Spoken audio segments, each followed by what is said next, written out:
Y Karen, esta vez continuamos precisamente con información de Oaxaca. Sí, nos vamos corriendo a Oaxaca porque una investigación publicada recientemente en El Muro, Marcos, reveló que durante el proceso de revocación de mandato operó una red de desinformación en Facebook que invirtió, según la biblioteca de Meta, al menos 2.6 millones de pesos en propaganda pagada a favor del gobernador Salomón Jara. Este entramado, integrado por lo menos de 18 páginas, sin ética editorial ni transparencia, denominadas medios impostores, pues difundió, Marcos, contenido favorable al mandatario y amplificó mensajes que buscaban influir en la opinión pública a través de anuncios pagados en la plataforma, poniendo en evidencia cómo se utilizaron recursos millonarios en redes sociales como parte de una estrategia de influencia digital en un proceso político crucial, porque como sabemos, Salomón Jara es el primer gobernador de la República Mexicana en someterse a este proceso de consulta. Y para que nos amplíe los detalles, invitamos a Axel Illescas, integrante del equipo de El Muro, académico y periodista especialista en datos y derechos digitales. ¿Cómo estás, Axel? Qué gusto poder platicar contigo para que nos amplíes los detalles de tu investigación. Hola, Karen, Marcos, un gusto también. Soy Qué gusto. seguidor acá del programa también. Un gusto estar acá. Karen, ¿cuánto tiempo, no? De Sí. no vernos. Y pues, bueno, también al equipo que está produciendo esto. Pues muchas gracias por invitarme. No, gracias a ti, Axel, de verdad, por estar con nosotros. Oye, Axel, pues platícanos un poco, ¿cuáles fueron tus hallazgos? Cuéntale a la gente que no ha leído el reportaje, ¿de qué se trata esta red de desinformación? Claro, ¿no? Pues primero también me gustaría señalar lo importante de los medios locales y de esta alianza, ¿no? Porque si bien la revocación ya va a ser un mes que sucedió, ¿no? Los medios locales lo que aportamos al debate también es no solo la mirada, por ejemplo, de la revocación de mandato que está ahí, la mirada del nepotismo que está ahí, que hasta la Claro. presidenta ya regañó al gobernador, ¿no? Salomón Jara, sino que quienes estamos acá le damos seguimiento a los temas, ¿no? Buscamos otros enfoques también de los temas que están cercanos y que estamos aquí en territorio, que es el caso de esta red de desinformación, ¿no? Bueno, creo que para nuestra audiencia en general no es ninguna sorpresa que se use propaganda, y lamentablemente, ¿no? No es ninguna sorpresa que se use propaganda y no solo digital, sino históricamente las bardas espectaculares han estado ahí, pero no es normal, ¿no? Lo que esta investigación nos revela, lo que con esta investigación pudimos destacar es, bueno, decir que hubo 18 páginas que ahora están en redes sociales, ¿no? Que operaron propaganda por 2.6 millones de pesos, ¿no?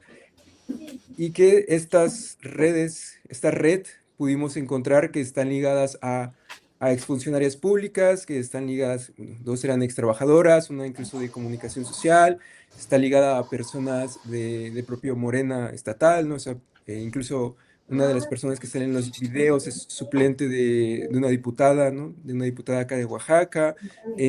También pudimos encontrar que aunque el gobierno dice que pues no son como tal de la nómina del gobierno, incluso hay videos de algunas de estas redes en donde salen en el propio carro del gobernador haciéndoles preguntas, o sea, imagínense para poder estar en el carro con el gobernador haciéndoles preguntas, ¿no? Pues nos dice que tienen mucho acercamiento, que incluso son de la propia nómina, ¿no? No cualquiera puede estar en el carro del gobernador, ¿no? Bueno, también una de las cosas que para mí fue más impresionante, indignante, es que una de estas páginas, que es Defensores de la Primavera, o sea, en todo el metaverso, en Meta de miles de páginas que pagan anuncios, en enero, solo esta página, Defensores de la Primavera, o sea, de todo el país, estuvo en el lugar número 10 como la página que más desembolsó para propaganda política, o sea, durante enero, o sea, de todo el país. Y pues bueno, eso contrasta estando en un estado como Oaxaca, que históricamente pues ha sido empobrecido, ¿no? Y de tantas carencias. Entonces, contrastamos esto y para nosotros lo importante son estas cosas y también que una ilegalidad que pudimos señalar es cómo hubo anuncios activos durante la veda electoral, ¿no? Que el Instituto Electoral local decía que no pues bueno, ¿no? La ley que no estaba permitido pautar, hacer promoción de la consulta de revocación de mandato después del 21 de enero y hasta las elecciones que fueron el 25 de enero, ¿no? Pero pues pudimos encontrar que la mayoría de estas páginas tuvo anuncios activos, con las caras de estas personas que pudimos ligar, ¿no? Y que pues bueno, violaron la ley electoral, según lo que pudimos encontrar en este reportaje, al tener estos anuncios activos y pagados y pagando pues millones de pesos. Axel, estas páginas, ¿qué es lo que mencionas? ¿Es propaganda, es publicidad? Entendería yo que es para promocionar la imagen del gobernador, o sobre qué giró la propaganda, qué es lo que qué es lo que se estuvo trabajando con esta propaganda. Sí, claro, bueno, también diferenciar un poco publicidad de propaganda, a lo mejor, ¿no? Pues publicidad, el gobierno puede pagar publicidad, o sea, la publicidad sabemos que está. La propaganda, más bien la entendemos con fines políticos muy Políticos. específicos y sobre todo a desinformar o a posicionar un tema, y no hay transparencia clara de cuánto se paga desde eso, ¿no? Desde ahí viene más bien la propaganda. Lo que sucedió, e incluso metodológicamente lo que hicimos de estas páginas, fue seleccionar específicamente los últimos 90 días hasta antes de la revocación de mandato, y las páginas que específicamente hablaran de que votaras a favor de Salomón Jara en la consulta de revocación de mandato, ¿no? Que votaras que siguiera la primavera oaxaqueña, que votaras que siga Salomón, o sea, ese fue el mismo discurso que siguieron, ¿no? Vota para que siga la transformación, o sea, el análisis que hicimos de estos anuncios específicos de propaganda eran que invitaban, incluso algunos salen con, ahí como el que vemos en pantalla, ¿no? Con la propia papeleta que la gente estaría recibiendo en las urnas, y pues bueno, marcado de que siga la gubernatura, que siga Salomón, ¿no? Porque pues en la papeleta encontrábamos la pregunta de que ¿estás de acuerdo que al gobernador Salomón Jara Cruz se le revoque el mandato por pérdida de confianza? Un poco lo que veíamos a nivel nacional, y una opción era que se le revoque el mandato y otra es que siga la gubernatura, ¿no? Bueno, toda esta propaganda estaba a favor de Salomón Jara, que siga la gubernatura, que Salomón Jara había hecho cosas buenas y por eso había que seguir la primavera oaxaqueña, ¿no? Que había hecho obras, que había apoyado al campo, y que por eso habría que seguir la oaxaqueña. O sea, todo el discurso estaba alineado a esta misma estructura, también por eso la ligamos, por eso esta red, a la misma estructura de la revocación de mandato, de que se votara a favor de Salomón Jara, de posicionar su imagen. O sea, eso fue específicamente, porque hay otras páginas que encontramos que como tal no ligaban a la consulta de revocación, sino Claro. solo a la imagen del gobernador históricamente, ¿no? Y esas no las consideramos, aunque pues bueno, es posicionar su imagen, pero no para la revocación de mandato, que es lo que sí consideramos aquí.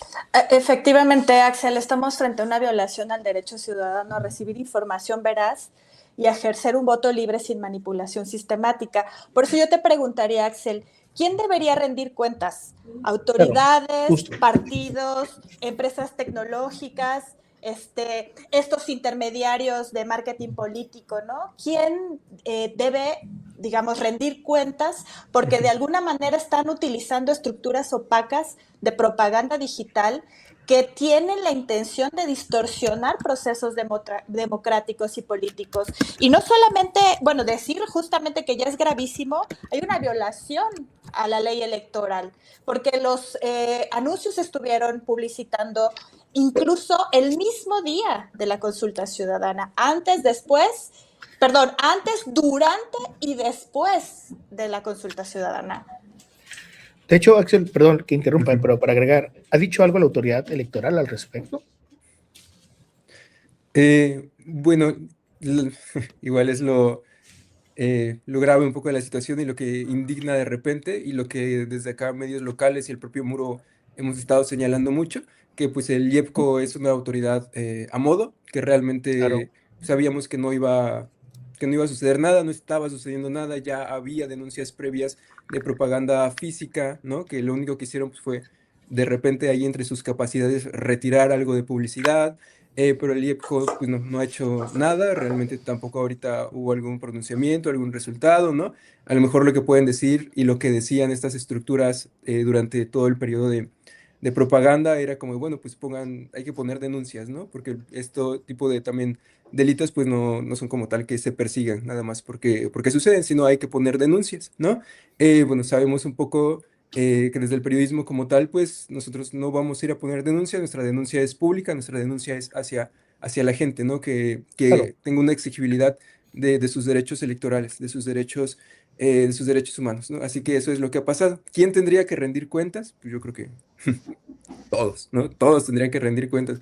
Y sobre todo eso se alinea mucho a lo que mencionabas, Karen, y a lo que mencionamos mucho, que es el derecho a recibir información de calidad, ¿no? El derecho digital que tenemos las personas también a no recibir desinformación, a saber que la desinformación es muy peligrosa, no solo específicamente en temas políticos que atentan nuestros derechos electorales, Claro. sino incluso lo hemos visto en temas de salud, ¿no? Por ejemplo, la pandemia que venimos de temas de propaganda, o sea, la importancia de que la ciudadanía se haga partícipe en la digitalidad de los derechos, que debe haber derechos digitales, y eso es un punto específico. Y bueno, si podría centrarme yo en alguien, sería un poco en las legislaciones, en el gobierno que tendría que rendir cuentas, y más bien tener legislaciones claras, porque lo que hacen estas páginas, muchas de estas páginas de Facebook, e históricamente lo que han hecho en los últimos años, no solo con Morena, también decirlo, ¿no? Movimiento Ciudadano está muy presente en redes sociales, lo vemos, propio PAN está presente en redes sociales, o sea, son estrategias que tienen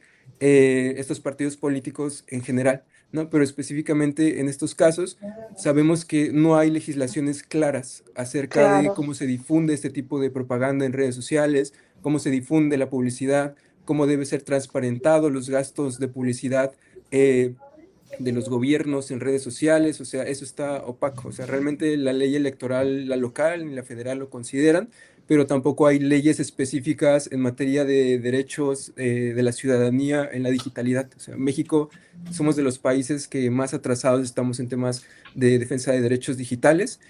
Somos de los países, y bueno, y ya ni mencionar, por ejemplo, la IA, ¿no? O sea, somos de los países que creo que hay cientos de propuestas de reformas que tocan el tema de IA, pero ni uno realmente está avanzado hacia cómo proteger los derechos de la ciudadanía, sabiendo que este es un espacio, redes sociales, que no es neutral, que es un espacio que debe tener reglas claras de cómo se debe de operar, ¿no?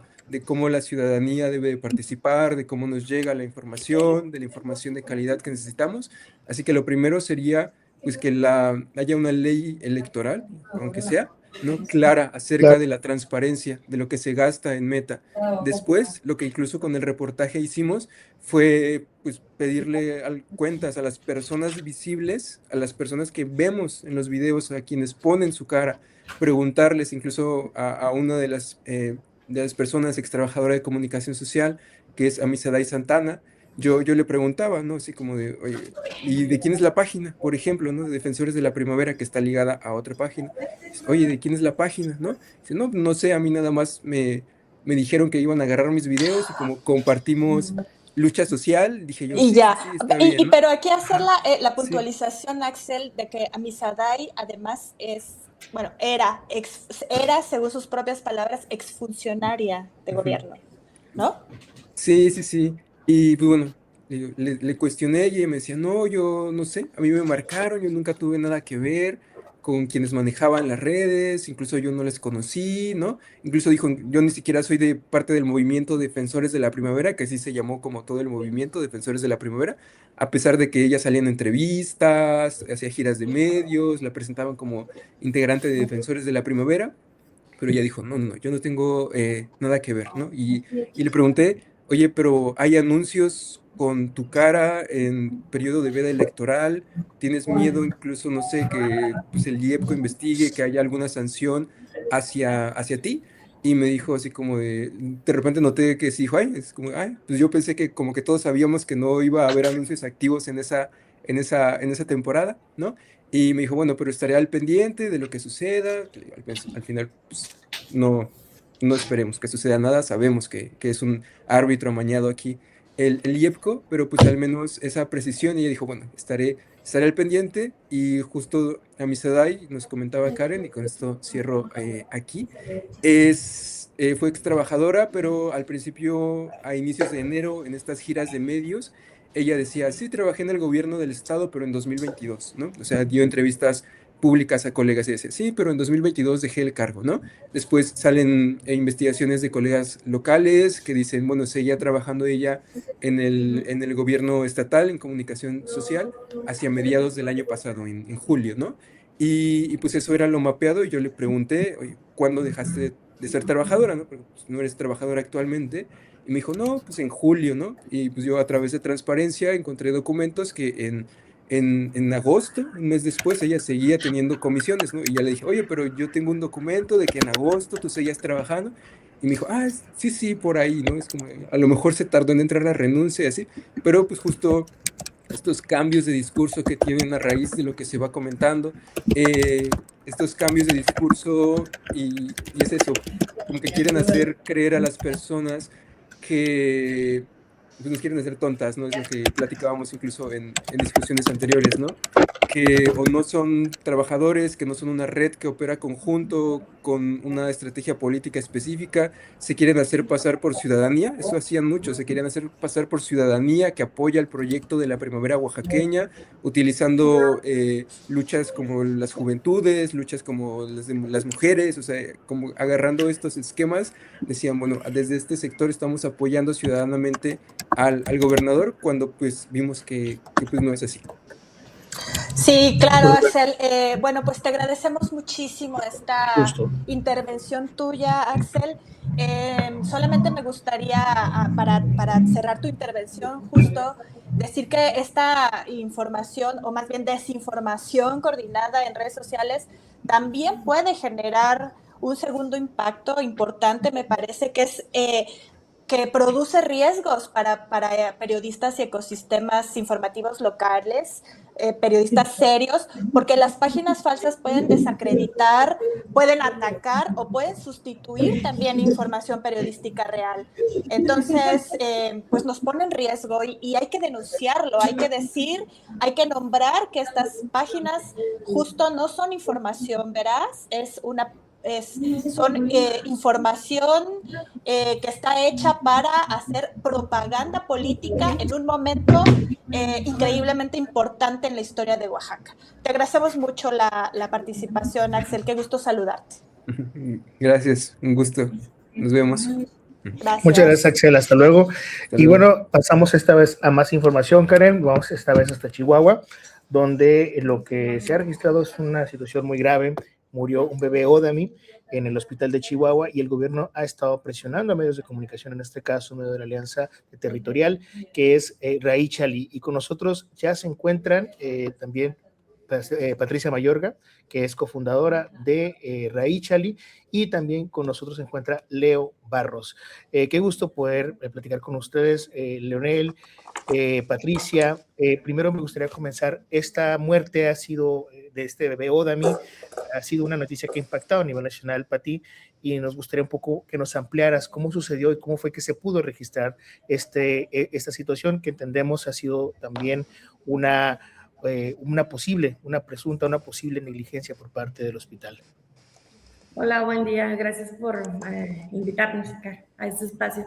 Me gustaría que Leo nos contara, él fue el que documentó toda la investigación y él justo es del pueblo Odami también y es reportero de Raíchal, entonces él puede dar una información más amplia. Y buenos días, gracias por el espacio. Sí, yo estuve reporteando toda esta situación que sucedió en la comunidad Odami. Yo ya estaba reporteando esto varios años atrás también de otras situaciones, lo cual pues no se había hecho público, ¿no? Hasta que pasó a mayores de esta situación de esta comunidad Odami, que viene de la comunidad Rancho Los Julianes, de una señora que no habla español y llega a un hospital, ¿no? Y que no hubiera una persona intérprete que le pudiera hacerlo llegar la información como es, ¿no? De los informes de los médicos, cómo iba su proceso de su bebé. Ella toda angustiada sin saber qué es lo que estaba pasando. Ella sale de su comunidad Rancho Los Julianes a su primera valoración cuando, cuando el niño se enferma, ¿no? El niño, ellos lo que recuerdan que su niño era muy alegre, muy contento, ¿no? Y de repente se enferma de vómito, de desmayos constantes, cual deciden ella y su esposo llevarlo a una clínica comunitaria que está a 2 horas de su domicilio, ¿no? Del lugar de origen, se llevaron caminando al bebé, el cual llegan a su primera valoración en una comunidad cercana y después lo trasladan a la cabecera municipal, que es Guadalupe y Calvo, y posteriormente lo mandan hasta Chihuahua, ¿no? Este niño, a lo que ella entiende que su hijo tenía agua en su cerebro, ¿no? En su cabeza, es lo único que me mencionaba mucho, pero más allá de la información de la situación de cómo era su proceso y que si se iba a curar o no tenía nada de esa información, porque la misma institución no tiene, ¿no? Estos espacios para la comunidad, en muchas ocasiones generalizan, ¿no? De estas situaciones de que habemos nada más rarámuri, ¿no? Pero en realidad aquí en Chihuahua existimos 4 lenguas originarias que estamos dentro del estado, ¿no? Que es la lengua Odami, también está la lengua Pima, el Guarijó, pero pues son mínimas y por eso a la mujer muchas veces ocultamos, ¿no? Estas necesidades, estas historias que a veces son tan importantes que también ocupen y ayuden para que no pasen esta situación, ¿no? Como pasó la señora Micaela, ¿no? De perder su hijo en un hospital sin desconocer su situación, ¿no? De cómo era su proceso. Híjole, terrible este asunto. Leo, ¿crees entonces que hay una discriminación estructural en el sector salud de Chihuahua? Sí, creo que esto viene desde mucho, no es sistemático, ¿no? No es actualmente, sino que viene desde muchos años atrás, de que no le demos importancia a estas lenguas y sobre todo es un derecho que las comunidades indígenas tienen, ¿no? De poder tener traductores y que se les pueda explicar en su propia lengua, ¿no? Y creo que la institución no está respetando ese derecho que tienen las comunidades indígenas. Leo, dijiste algo hace unos momentos, hablabas sobre que no es la primera vez que ocurre, eso no es la primera vez que se registra esta situación con la muerte de personas donde sus familiares desconocen qué es lo que está pasando, el seguimiento por no contar con el servicio de la traducción de lenguas que son originarias. Leo, este caso de la señora Micaela, entendemos, pone en perspectiva no solamente el sistema de salud, sino todo el aparato estatal, o por lo menos eso entendería yo que está poniendo todo eso así. Y me gustaría que nos contaras qué sucede y qué necesita, por ejemplo, una población como la Odami cuando quiere llegar y quiere hacer también algunos trámites, cuando quiere llegar y también busca hacer, no sé, incluso pienso hasta casarse, ¿no? Por el tema del civil. O sea, ¿qué pasa con esta situación? ¿Qué nos dicen las autoridades o qué les han dicho las autoridades? Porque entendemos que hubo una reacción hasta negativa al respecto con esas notas que ustedes documentaron.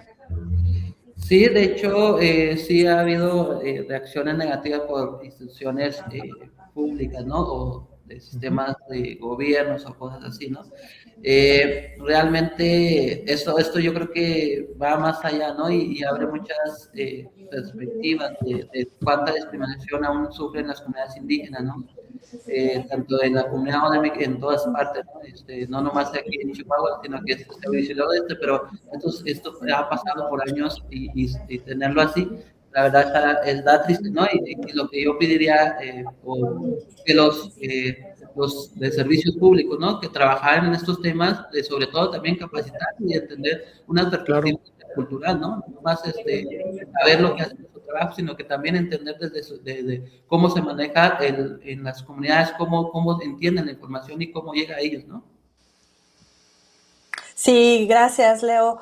Pati, yo quisiera preguntarte, ¿qué responsabilidad institucional existe cuando el Estado sabe que las poblaciones indígenas se enfrentan barreras lingüísticas históricas y aún así no son capaces de garantizar protocolos mínimos para evitar que la falta de comunicación médica termine pues, en muertes que pudieron ser evitables?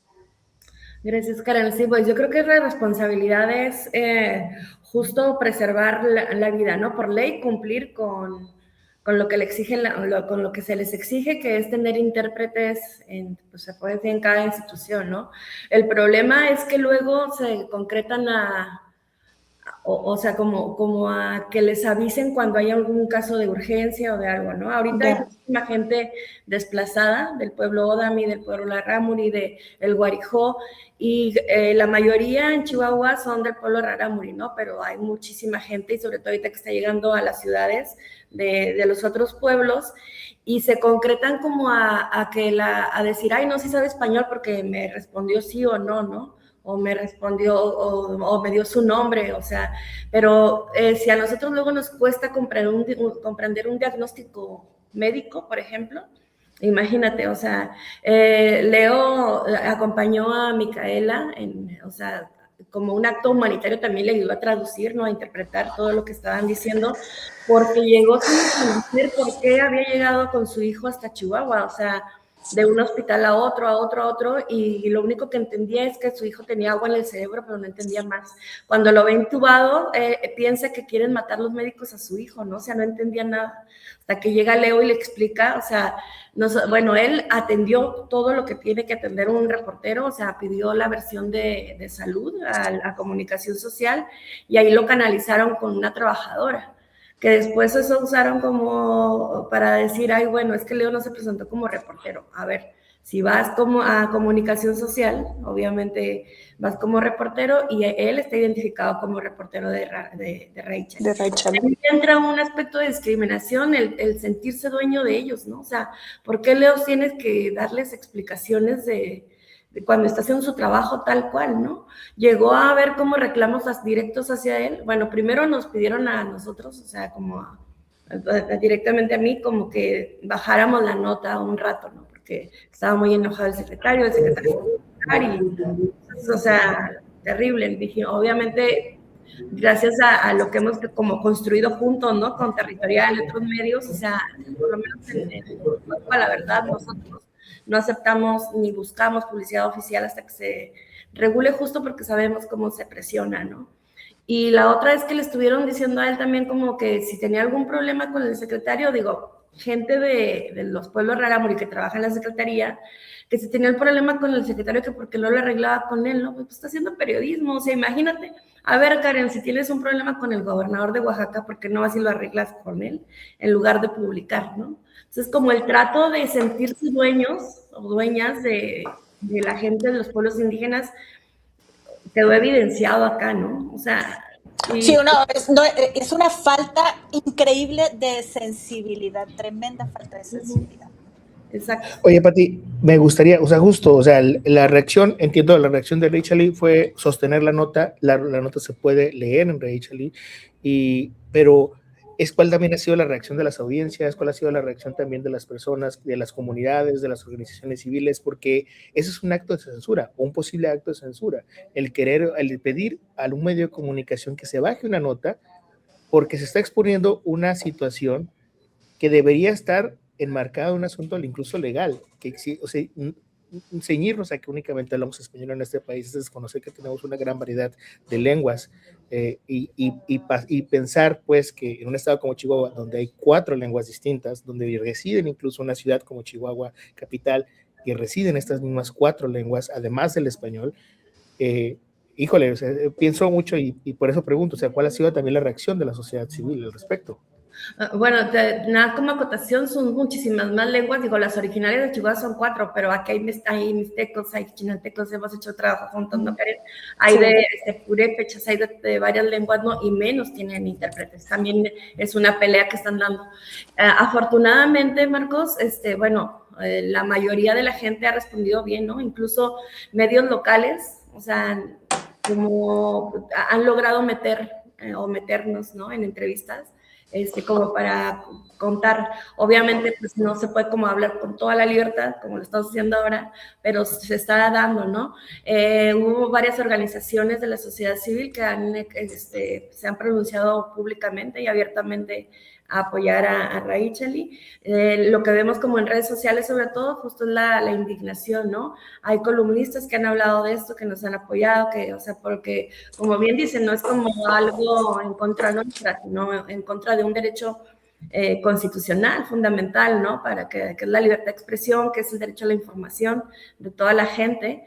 Y por otro lado, sí ha habido como reacciones negativas, que Leo igual puede comentar un poco más. La mayoría bien, pero sí las negativas sí nos muestran como algo que está ahí atorado socialmente, ¿no? Y cómo hemos normalizado que se bajen notas y demás. No sé, Leo, si quieres complementar. Bueno, sí, por parte personal, ¿no? De que a veces te llegan mensajes, ¿no? De personas de las mismas comunidades indígenas que ya trabajan en instituciones de gobierno o otras instituciones, ¿no? Que pudieran hacer algo más desde sus espacios para poder apoyar esto y que no siga sucediendo esto. Al contrario, te dan mensajes negativos, ¿no? De cómo podemos afrontar esta situación, que no siga aplastando nuestras comunidades indígenas, ¿no? Pues esto que está pasando en Chihuahua y particularmente esta presión que hay con compañeras, compañeros de Rachel es algo muy lamentable y algo que tenemos que poner mucho énfasis, Karen, Patti, Leo, por lo que está pasando y yo les agradezco mucho su valentía, porque esto no es, a veces pasamos, ¿no? Muy de largo todas estas notas que son muy importantes y justo para eso es este espacio de reporte territorial. Leo, de verdad, muchas felicidades por tu trabajo, muchas gracias por tu trabajo. Patti, qué gusto poder tenerte con nosotras acá en Reporte Territorial, a ti también, Leo. Y nada más agradecerles esta transmisión, agradecerles también su participación en este programa. Nada más recuérdenos dónde podemos consultar, cómo se llaman las notas que nosotros tendríamos que consultar en Raichali para poder también compartirlas con más audiencias. Bueno, el sitio de raichali.com, Raichali significa palabra en idioma rarámuri, así como lo ven ahí. Aquí está, bueno, una de las notas, fueron creo que 3 o 4 notas que hizo Leo, de cómo se debatía entre la muerte de este niño Ángel, y otra de su fallecimiento, otra del traslado. Bueno, ahí está, fallece el niño Odami. Previo a esa hay otra, pero bueno, ahí lo pueden buscar en raichali.com. Sí, exacto. Las notas ahí vienen que el niño llega a su domicilio, ¿no? A su lugar de origen, pero pues esperemos seguir reportando, ¿no? Más de estos tipos que se unían a los derechos de las comunidades indígenas y en el caso de la lengua Odami, ¿no? Que estaba invisibilizado por mucho tiempo, hasta apenas hace algunos años que van saliendo cosas. Pues bien, verdad, Leo, muchas gracias por estas notas, de verdad, y te lo digo también así como de colega a colega, muchas gracias porque esa es información que necesitamos saber, qué es lo que pasa en el país, mucho más allá de los que hablamos español, porque justo estas notas normalmente se pierden porque no hay personas incluso que puedan ser intérpretes, como tú lo estás haciendo en este caso, no solamente como periodista, sino también como un intérprete personal de una familia, que en este caso lo fuiste, y de toda una comunidad y de todo un pueblo que es originario mexicano. Muchas gracias por eso, Leo.